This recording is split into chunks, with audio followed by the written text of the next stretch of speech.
Hello, everyone. Welcome to the Fieldqual LinkedIn Live series, where Fieldqual faculty are coming to you on LinkedIn the first and third Wednesday of each month at 12:30 p.m. Eastern Time. I'm Jiaming Xu, Assistant Professor from Decision Science area in the Fieldqual School of Business. I'm very happy to be speaking to you at this session. So the session will go on until 1 p.m. The plan is that for the first 20 minutes, I will present, and then I will be answering your question in the last 10 minutes. So you should feel free to leave your questions at any time at the comment section during the talk. I will try to answer as many of them as possible. So briefly, my general research direction is to develop some statistic theory and algorithms for analyze high dimensional data and help businesses to make better decisions. Today, I would like to talk about network privacy, a very important and emerging topic that intersects network analysis and data privacy. Okay. So you may know that nowadays, due to the rapid developments of machine learning and data science, companies and individuals rely more and more on data to solve decision problems in businesses. However, it turns out that collecting and disseminating like a large amount of data in bulk can potentially expose customers to serious privacy breaches. So even though nowadays we have a variety of privacy preserving mechanisms, still we see privacy breaches events occur very frequently. In fact, this year in April, it was reported that over 500 million user profiles on LinkedIn, including sensitive work-related personal data, were hacked. But on the other hand, putting the privacy risk aside, people or customers do benefit a lot from actually data analytics. For example, in the medical situation, even though the customers may feel concerned about their privacy, but still the customers actually can benefit a lot if there are some accurate prediction algorithms about their health situation and then actually can lead to effective drug use. So today, actually, I want to talk about a particular type of privacy, that is network privacy. And I will show you that like your identity can still be leaked even when the network are anonymized and then are sanitized. So let me start by telling you a story about Netflix. So I'm going to share my screen with you. So here is actually about this Netflix price. You know, like Netflix, okay, it's a pretty popular video streaming company nowadays, but back 15 years ago, it was not as popular as today. Okay. So in 2006, they actually launched this Netflix price challenge. So hoping to improve the accuracy of their movie recommender systems. So the idea is the following. So in this challenge, contestants were asked to develop some algorithm that is 10% better than Netflix existing algorithm in predicting users' movie ratings. And then the best solution will be awarded $1 million.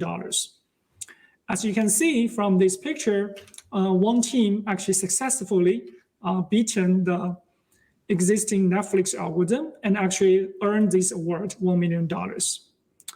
But unfortunately, shortly after this, a pair of two researchers at University of Texas realized that they actually showed that the supposedly anonymized data that is for the context, which including the movie ratings from hundreds of thousands of users, actually can be used to identify their identities.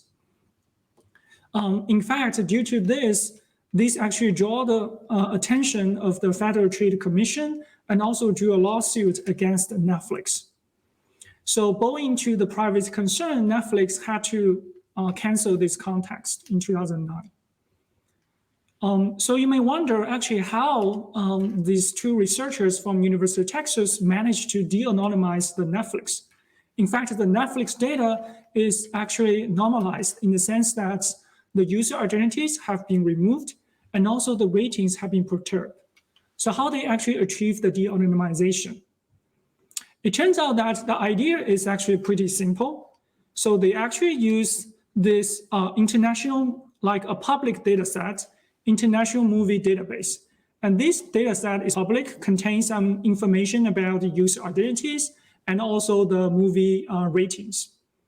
And now they show that they can de-anonymize the Netflix data by matching the movie records on the Netflix to the movie rating records on IMDb. And then if they can find actually like a very good match between these two records, then they can use the identity information on IMDb to actually re-identify the users on Netflix. So that's how actually they achieve the de-anonymization of the Netflix data. So in fact, an important lesson that we learned from this story is that even with anonymization and sanitization, in the sense that the user's identity have been removed and also the ratings are perturbed, users can still be actually re-identified based on their so-called signatures. So here the signatures mean some unique pattern for the user. In this case, it's the movie ratings. So based on their signatures, we can still re-identify them. It turns out that the same de-anonymization risk actually occurs more broadly when sharing online social networks. And here is like one example. So basically, like when on these social networks, like we actually engage in a variety of different activities and different online social networks nowadays, like such as Facebook, LinkedIn, Twitter, just to name a few, and the list continues to grow. And then it turns out that when these networks, often for these online social networks, they are released and shared with third parties for various kinds of reasons, such as like marketing, advertising, or like healthcare or research. Okay, and then to protect user privacy, when these network data are released, they actually they remove the user identity information. They also perturb the network connections. But it turns out that similar as a Netflix example, even with this anonymization and sanitization, we can still actually re-identify users. So here is actually a very simple cartoon plot to illustrate the idea. So imagine you have a bunch of users or customers. In this case, it's Alice, Bob, and Charlie, who form a friendship network on LinkedIn. So two people are connected by a link if they follow each other on LinkedIn. And now you can imagine the same set of people may form a different friendship network on Facebook. Okay, and now let's imagine, due to the privacy concern, for the Facebook network, it is anonymized, so the user identities have been removed, and also the connections may be perturbed a little bit. But now if I can somehow match the persons across these two networks from LinkedIn to Facebook, and then suppose the user information on LinkedIn is public, then I can use the identity information on LinkedIn to actually recover the removed identities on Facebook. And then therefore I achieve de-anonymization of the private Facebook network.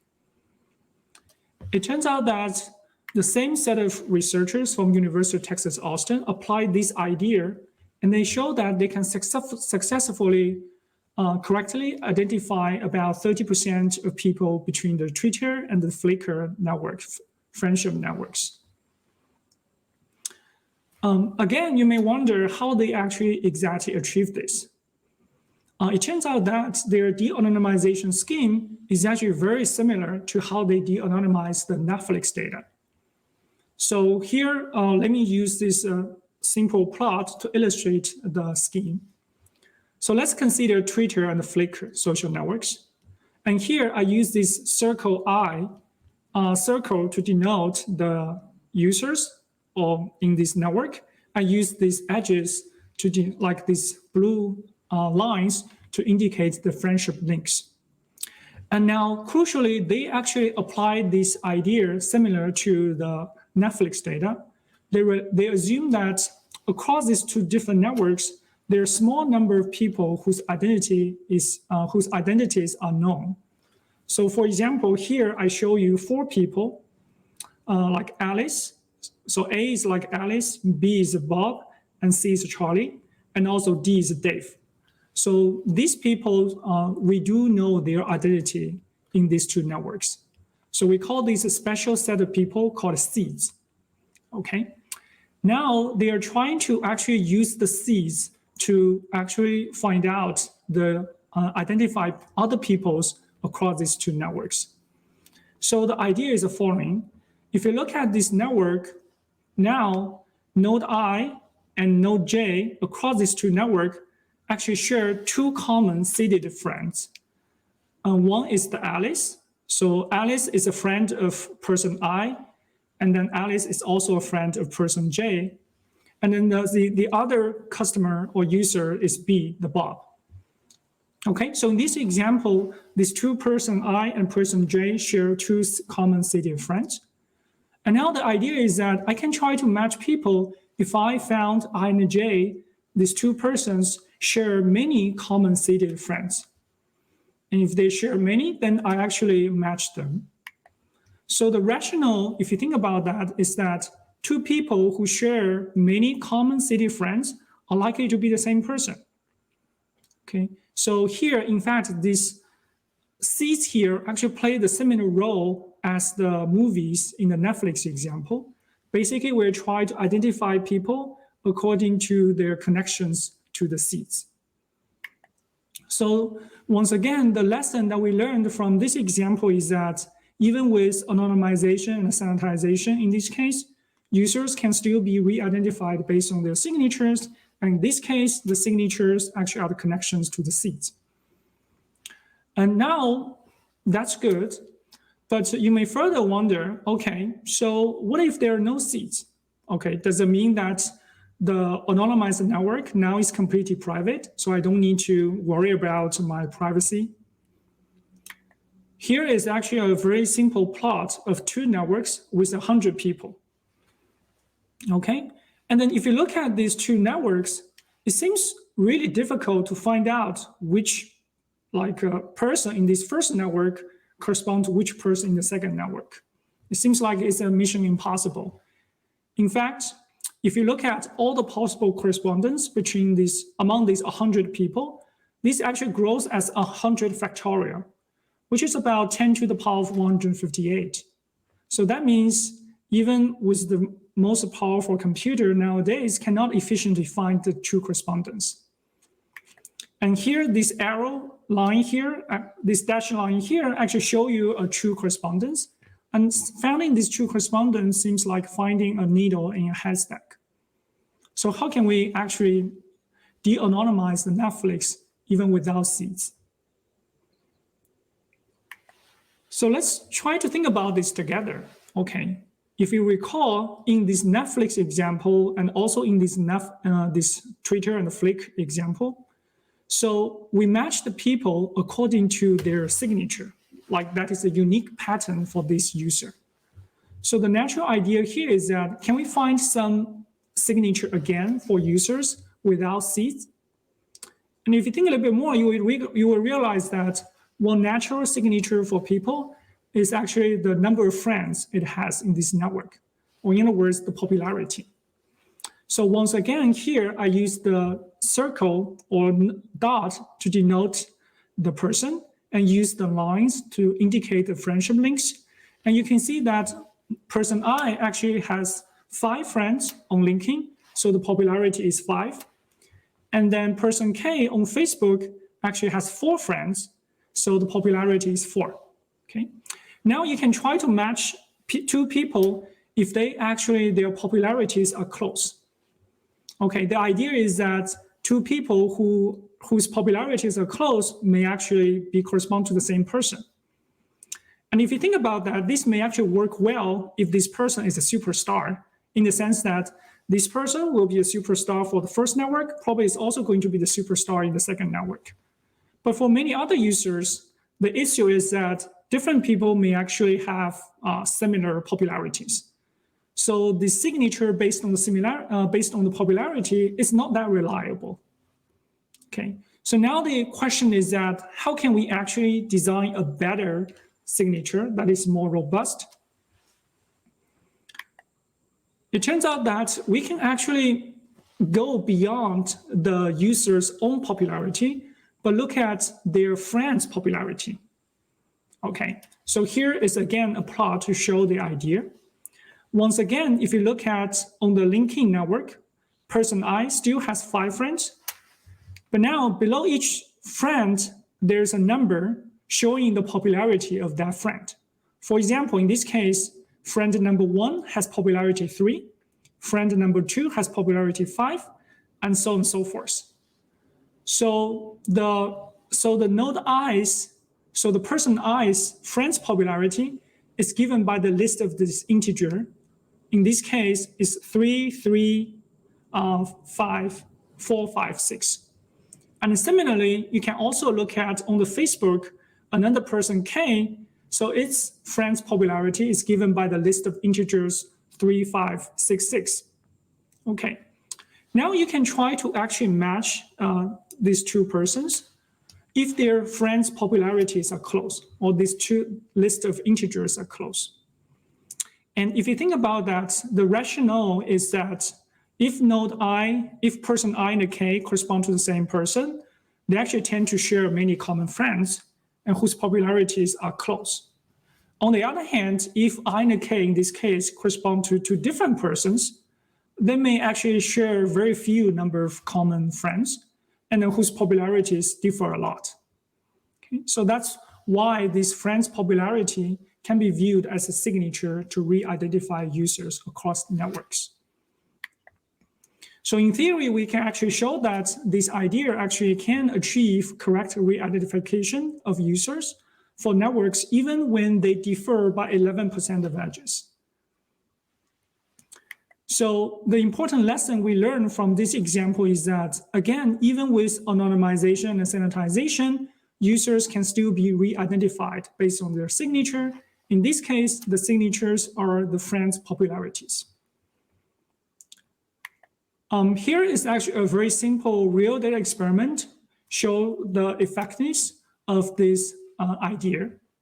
So in this experiment, we're trying to match like two Slashdot networks. So Slashdot is actually a technology-related news website. So here we're looking at the next networks with 750 people or users, and then around 3,000 friendship links. Okay, and we're trying to match the users across two Slashdot subnetworks. And then the x-axis here actually show the fraction of the deferred edges or mismatched edges in these two networks.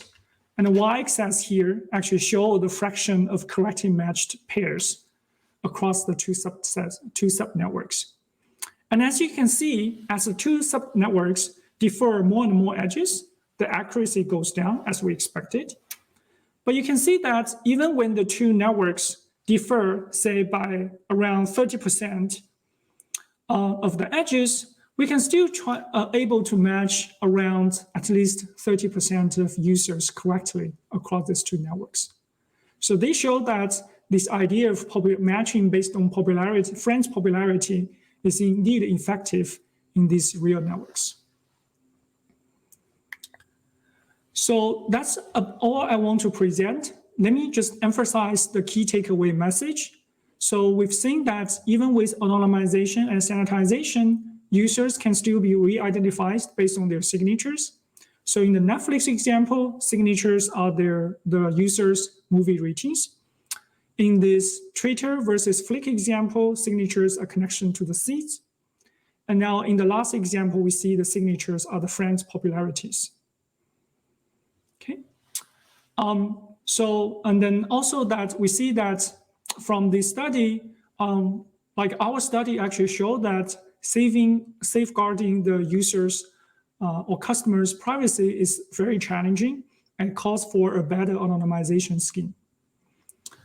Okay, so that's all I want to present. In the next 10 or minutes, I will answer questions that you have. So please feel free to leave any questions that you have in the comment sections. I will try to answer as many as I can. Okay, so I think, yeah, there's one question that I received. It's asking about, okay, so when does this friend's popularity actually fail? This is actually a very good question. So, like these friends' popularities may not work well always. if you recall, we use the friend's popularity as a signature for users to identify them, right? But this will fail if two different persons happen to share many common friends. So if they share many common friends, and then if you look at these two persons' friends' popularities, they will be close. So if you think about that, this can potentially happen when these two persons themselves are close friends, right? Like if these two persons are very close friends, they probably will share many common friends, and therefore their friends' popularities will be close. But if you think about that, if this is the case, we can still argue that we can recover some non-trivial information about user's identity, in the sense that we are able to identify a person to his very close friend.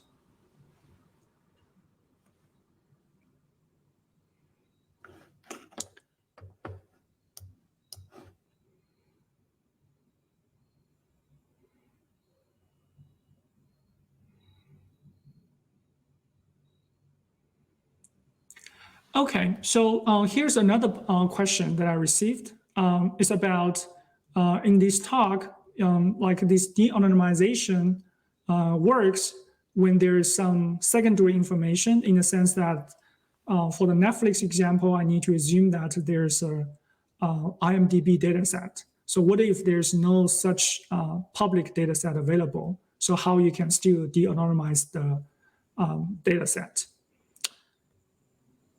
So in this talk, indeed, I assume that there's no auxiliary, like there's some like a secondary public information that I can use to match the private dataset to. If there's no such public dataset, then the anonymization scheme that I present won't work directly. But if you think more, if you imagine you're the CEO of a social network company, it's probably too much to ask your customers not releasing their friendship information or connections on the other digital platforms. And if these friendship connections were released for some reason, then the de-anonymization scheme that I presented will further leak users' privacy in your network. And this can be catastrophic for your business. And also, if you think about from the customer's perspective, by matching people across different networks, we can try to piece together various kinds of information about these users and potentially lead to the final discovery of user identities in the end. So as a customer, I do not want my records can potentially be matched with records at other platforms, even though when I release the records at a particular platform, I'm willing to do that, but I don't want this to be potentially matched with others. So then in the end, my identity is leaked.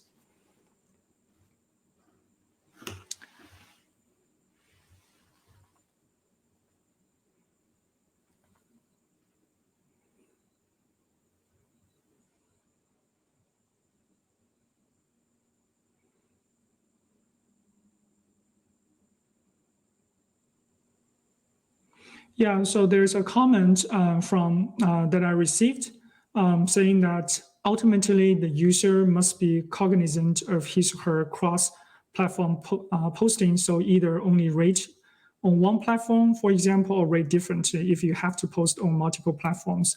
Also, you use a pseudonym.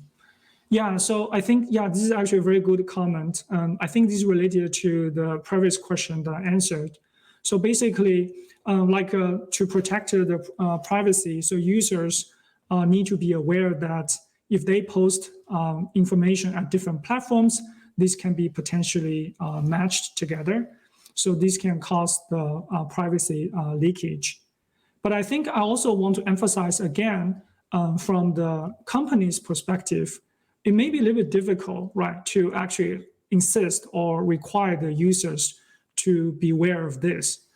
In fact, if you think about that, like according to a Harvard Business Review study, like about 70 or more than 70 Americans actually are reluctant to share information to businesses just because they just want to make sure their privacy is protected. So if you are a manager of the businesses, if you can actually develop some better anonymization schemes, this actually gives you some competitive advantage over the other companies in the sense that the customers are more willing to share their information with you. So then this can potentially mean an opportunity for your business to grow. Okay, so there's another question that I received. so the question asked about, it seems like you're matching two very large data sets. How long time does it take to finish a round of matching? Can you explain a little bit more on the efficiency of the algorithm? Yeah, this is actually a very, actually a fantastic question.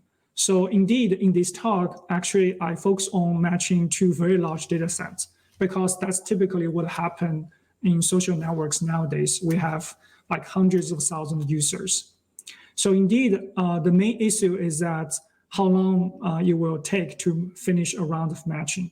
So as I said before, if you just want to kind of exhaustively enumerate all the possible like correspondence or matches, this will take like a super exponential time, which means there's no way you can efficiently do this.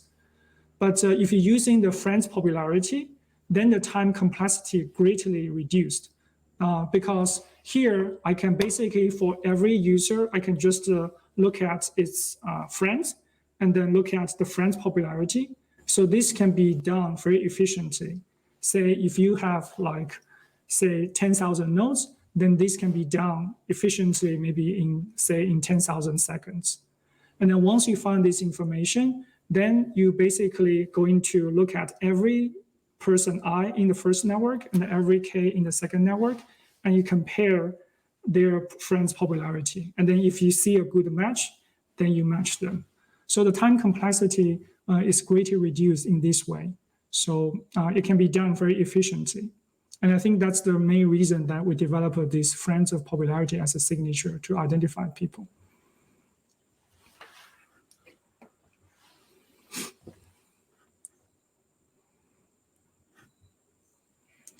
Yeah, another comment that I want to make related to the previous questions is about like in this talk, actually, I focus on this network privacy, right? But you may encounter many other like kinds of privacy. So one thing that I do want to mention is actually very popular. It's called a differential privacy. You might heard of this term before.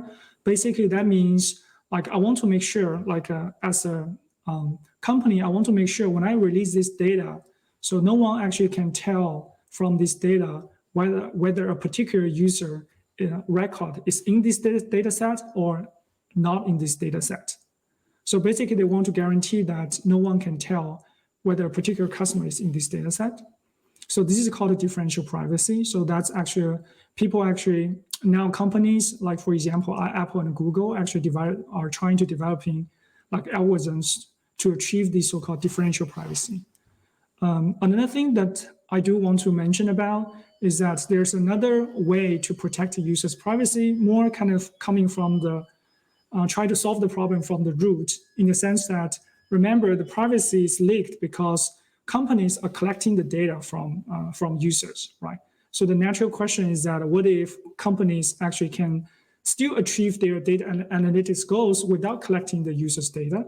So this is actually called a federated learning, like try to learn or try to do analysis without collecting the data from the users. And then, so people actually are developing some schemes for this federated learning. And if they can do that, since they are not collecting the data from the user, so this actually can guarantee a better privacy for the customers. Okay, I think that's all I want to talk about in this session. So thank you very much for attending this session. Let me conclude here. I hope you enjoyed this session and learned some useful knowledge about privacy and network privacy. So just want to let you know that Fuqua Linking Live series will be back on Wednesday, October 20th at 12:30 p.m. Our marketing professor, Christine Moorman, will share insights about CMO survey. Just stay tuned. And if you haven't done so, please follow us on LinkedIn to be alerted to this and other events. And once again, thank you very much for your attention. And that's all. Thanks.